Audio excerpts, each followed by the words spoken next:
Hello anh em, chúc mừng năm mới anh em. Sorry vì tới rằm rồi mới chúc mừng. Gần Tết mình bận quá nên là cũng không lên clip được. Hôm nay nhân tiện là mình kiếm được một ít Arco Rosette nên là mình lúc sau đó mình gắn lên phím và một lát mình sẽ sao test anh em nghe. Con này là mình lúc với lại 205 mic 105, tỷ lệ là 21, tức là 2 phần 205 mic với lại 1 phần 105. Mình hay mic như vậy, lý do mình cũng từng chia sẻ với anh em rồi, đấy là 205 không ấy thì mình thấy nó hơi hơi hơi đặc, hơi nặng. Cho nên là mình thường sẽ mic với lại 105 để cho nó bớt đặc đi, nó mượt hơn chút xíu. Sorry, nó nhẹ hơn chứ không phải nó mượt hơn, nó nhẹ hơn. Con này thì thông số của nó là lò xo nặng 43 gram, tức là nhẹ hơn 7 gram so với thằng Matcha. Đây, Matcha đây. Matcha là 50, còn con Rosette này là 43. Tức là nó bằng với con KTT Red Wine, nó bằng với KTT Red Wine. Và thực ra là nó không khác gì nhiều so với thằng Matcha. Chỉ khác nhau cái độ nặng của lò xo thôi, còn lại thì mình thấy mọi thứ nó cũng y hệt như nhau. Cái top housing đều là nhựa PC, phần dưới thì là nhựa pom. Đó. Và đều là 3 pin, 3 chân, có thể sử dụng được trên các PCB mà 3 chân và 5 chân đều được, đều sử dụng được nha anh em. Đó. Stem thì cũng dài nhá, stem cũng dài đầu giống như Arco CS Matcha luôn. Nó cùng một mẹ mà. Cái đầu nó cũng dài. Đó, thì anh em sử dụng với lại các bộ keycap Cherry mà Cherry không phải là chuẩn Cherry GMK thì là cũng sẽ không bị cấn khi mà sử dụng trên mạch ngược đâu. Ok, mình thử về cái độ rung lắc nhá, độ rung lắc cái stem của nó nhá. Đây, thử với lại Matcha luôn.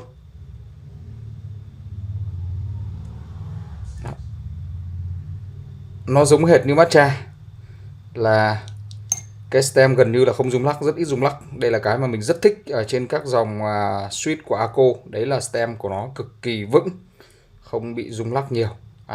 Chẳng hạn như đây, Get Milky Pro đi, là cái stem của nó rung lắc nhiều lắm anh em. Đây, sorry, máy của mình lấy nét nó có vấn đề. Đây, đây này, Gat này, Gat nó rung lắc ghê lắm. Đó. Còn thằng Arco này gần như không rung lắc gì luôn, rất là ít, rất là ít, cực kỳ ít. Đấy là cái mà mình rất là thích. Có một cái đặc điểm của con này cũng như là các con mà dòng Arco CS, đấy là cái tiếng ping lá đồng. Cái tiếng ping lá đồng với mình đây là cái đặc điểm chứ không phải là cái nhược điểm, bởi vì mình hoàn toàn chịu được cái tiếng này, mình thấy nó rất là bình thường, không có gì hết. Cho nên mình coi nó là một cái đặc điểm. Còn với anh em nào mà anh em bị khó chịu bởi cái tiếng ping lá đồng này thì với anh em nó là nhược điểm. Thì cái này là tùy cái tai của từng người cảm thấy như nào thôi. Ok. Ở đây thì mình đã gắn lên phím rồi. Mình sử dụng cây KBD Lead R3. Con này là mạch xuôi. Mình có gắn ở cái hàng số ở trên này là con Gat Milky Yellow Pro đã lúc và phim. Lý do là mình phim con này là bởi vì là cái housing của nó rỗng. Con này này, sorry, không phải housing của nó rỗng. Đầu năm nói sai nhiều quá. Sorry anh em. Mà là sau khi mà bung ra đó, để lúc mà lắp lại thì là hai cái phần housing nó không có được khít. Cho nên là mình mới phim. Và hầu hết anh em phim con này cũng lý do cũng giống như mình. Đấy là bung ra lúc xong thì nó khi mà lắp vào thì nó không được khít. Còn những cái con như dòng Arco như này hay là KTT ấy, thì anh em có thể không cần phim, bởi vì là cái housing của nó rất là khít rồi, tháo ra tháo vào nhiều lần, lúc bao nhiêu lần đi nữa thì khi mà gắn lại nó cũng rất là khít, rất là khít. Đấy là cái điểm cộng nữa của nó mà mình rất là thích. Đây thì ở trên này là mình đã gắn hàng số đây, với lại hai bên này là mình gắn Gat Milky Yellow Pro. Còn Enter này, Enter với lại toàn bộ phần Alpha là mình gắn Rosette. Bây giờ mình sẽ sao test anh em nghe thử nhá. Sorry, trước khi mà gắn phím lên thì mình sẽ thử cái led cho anh em xem led nó như thế nào đúng không. Đây, LED nha. Anh em chờ xíu mình tắt đèn đi đã, mở LED cho đẹp. Đây, khi mà lên LED thì sẽ như thế này. Do là con Rose Red này, cái phần top housing của nó là nhựa trong, nó là nhựa màu hồng nhưng mà là nhựa trong, cho nên là nó sẽ xuyên LED khá là rực rỡ. Và mình thấy là cũng không bị nó cũng không làm thay đổi màu LED nhiều. Thường thì những con mà có cái housing là màu á, housing màu thay vì là nhựa trong suốt trong trắng á, thì nó sẽ làm thay đổi màu LED một chút, nhưng mà như con này thì mình thấy là nó không làm thay đổi màu LED nhiều. Ok, nó sẽ rực rỡ hơn so với những con mà có housing màu sữa trong, màu sữa như thế này, giống như con Gate.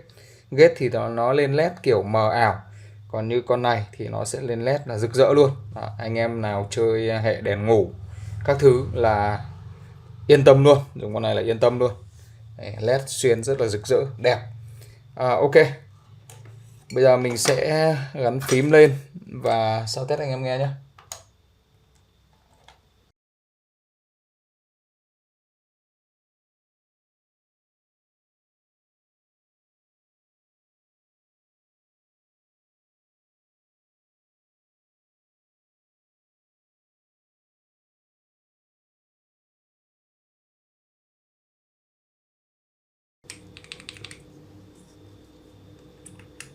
Ok, xong.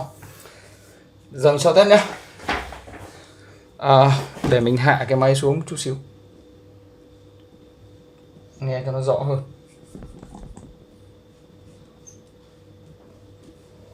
Ok, rồi toàn bộ phần alpha là Rose Red nhé, còn lại xung quanh là mình lắp Get Pro Milky Yellow. Bây giờ mình sẽ test này, anh em nghe thử cái âm thanh của nó. Bắt đầu.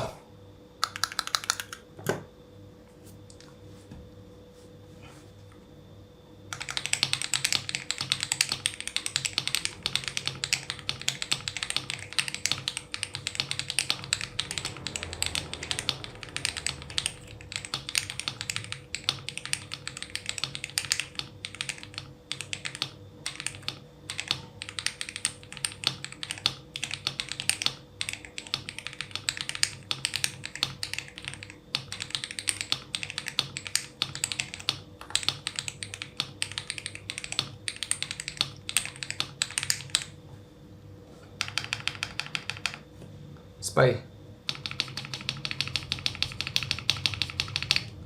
Ok, so sánh với lại GAT Pro Milky Yellow nhé. Ở trên này là GAT Pro này, rồi dưới là Rose Red này.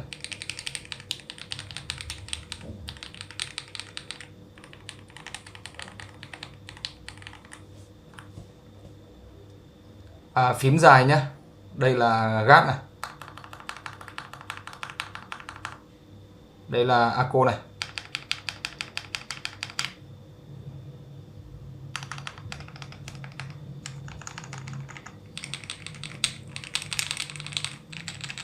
Rồi, như vậy anh em có thể thấy là Aco Rose Red thì nó cũng giống như những con suite mà có cái top housing là nhựa PC. Thì cái âm thanh của nó nghe nó lucky hơn, đúng không? Còn thằng GAT thì nghe nó thấp key hơn. Này, thấp key này. Tức là nghe thằng GAT nó trầm đục hơn. Này thì tùy anh em thích cái âm thanh như nào mà anh em sử dụng thôi. Theo mình thì mình thấy là con này cái ưu điểm của nó là lò xo nhẹ. Với mình thì lò xo ở cái mức này là nhẹ là mình thấy ok. Còn anh em nào mà tay to, tay mạnh thì là chắc là sẽ không thích. Đó. Thứ hai nữa là nó rất là mượt, cực kỳ mượt mà, gần như là không sạn luôn. Lúc xong là không còn miếng sạn nào luôn. Và như anh em thấy này, nãy mình gõ này cũng không còn nghe cả cái tiếng ping lá đồng, đúng không? Gần như không thấy tiếng ping lá đồng luôn. Đó. Sau khi lúc xong thì gần như không còn nữa. Đó. Mượt, nhẹ và đặc biệt là cái stem không hề rung lắc là những cái mà mình đánh giá rất cao ở con Rose Red này. Đó. Còn về âm thanh của nó thì nếu mà anh em nào thích lucky thì anh em có thể sử dụng con này, có thể mua một ít chơi. Còn nếu mà thích top key thì là có thể sử dụng những cái dòng mà nó có toàn bộ housing là nhựa pom như này. Đó. Còn mấy con mà có cái phần top housing của nó là nhựa PC, hoặc là những con mà toàn bộ housing, tức là cả top lẫn đây là ví dụ như như con này là con Leopold Crystal. Đó, toàn bộ cái housing của nó là nhựa PC. Đó, nhựa trong á, trên dưới thì con này là cực kỳ lucky luôn, nó sẽ lucky hơn cả con Aqua Rose này. Đó, thì đấy là một số những cái kinh nghiệm để anh em lựa chọn switch. Anh em thích cái âm thanh như thế nào thì anh em lựa chọn cái switch, một cái chất liệu của nó ra sao. Ok, đầu năm thì chắc là vậy thôi nhỉ. Hôm sau thì mình sẽ lên video để review về con KBD mà mình sử dụng được một tuần rồi, dùng một tuần rồi mới dám review cho anh em. Ok, xin cảm ơn anh em đã xem video và xin hẹn gặp lại anh em ở những video lần sau. Xin chào tạm biệt anh em.